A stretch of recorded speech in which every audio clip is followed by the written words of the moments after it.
or retaliation? I don't think it is. Let me tell you the reason why. That case happened years ago. From my understanding, the officer that took Brother Bagley's life has only been on the force for about a little bit over a year. But the good question that needs to be asked is that we do know that this officer's had discipline problems with the Shreveport Police Department within that year. If that is true, this is obviously a bad hire. Obviously, that person did not deserve to have a badge and a gun, because with great power comes great responsibility. Being a police officer, whether you have 30 years on the force or whether you have 1 year on the force, by your job description, if you see you have probable cause, you could take someone's liberty, you could take someone's property, and if you believe it's justified, you could take somebody's life. And if you have someone that is shown problems within the first year of him being on the job, somebody should have intervened. Somebody should have protected the community from the police, from this individual police officer. And I have a problem with that. And so we do plan on holding not only this officer accountable, but the entire Shreveport Police Department accountable as well. So what do you think, what would you suggest to us as citizens of Shreveport to organize and motivate us to get together and rally for justice for Brother Alonzo Bagley? What would you suggest for all the citizens of Shreveport? Because something like this, man, it should be 1,000 people out here right now. Right.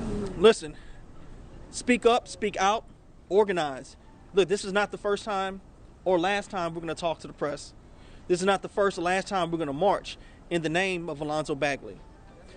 So come out, spread the word. But the most important thing you could do, register to vote and vote. Understand that our local elections have more effect on our lives than even the presidential elections. Who you elect as DA, who you elect as judge, who you elect as city council person, who you elect as mayor, have more effect on your daily life than the person sitting in the White House.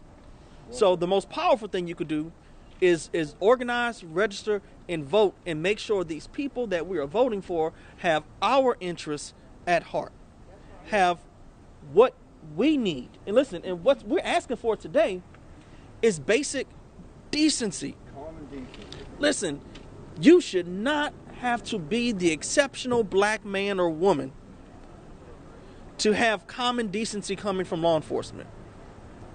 But yet, whenever we have these encounters, we try to start to shift and deflect and try to victim blame. Well, what did he do? Why did he run? Why didn't he answer the question the right way? Why didn't he immediately comply?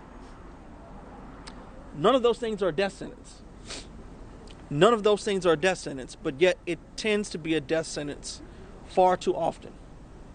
I want to piggyback on what that young man just said.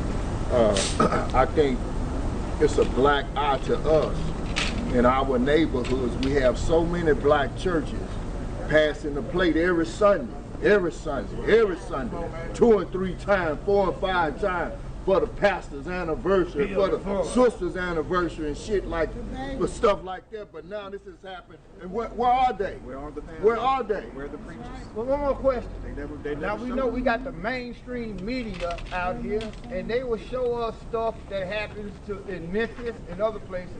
What would you suggest to the mainstream media here to get that attention here, as opposed to showing us somebody getting killed in Memphis or whatever, but not showing us nothing about the people here in Shreveport getting murdered by the police? Well, look, I appreciate the media partners for being out here right now.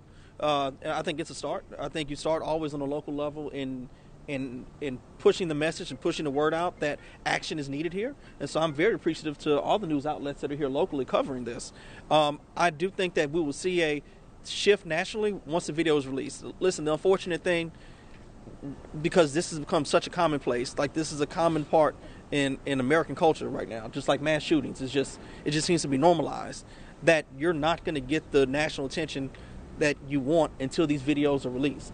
And so that should not, I don't believe, be the case. I don't think life should be cherry picked, but unfortunately in this game it is. But we do anticipate once the videos are released that we probably will have more national attention on this case. One more question. I'm sorry. I know I said the last one was my last. I see we have officers across the street, right? I was wondering, did any officers on the force reach out to come be a support to the family or condemn the violence that happened? Nobody's come out to condemn, but the chief of police did reach out personally to the family. I was with the family when the chief came out and met. I've talked to Louisiana State Police throughout this time.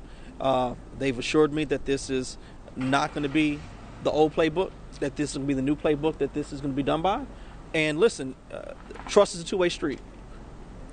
They gave me their word. I'm going to accept them as their word.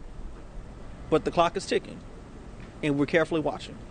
With that, we are now going to wrap up and do our march, because I do not want people to get sick out here in this cold weather.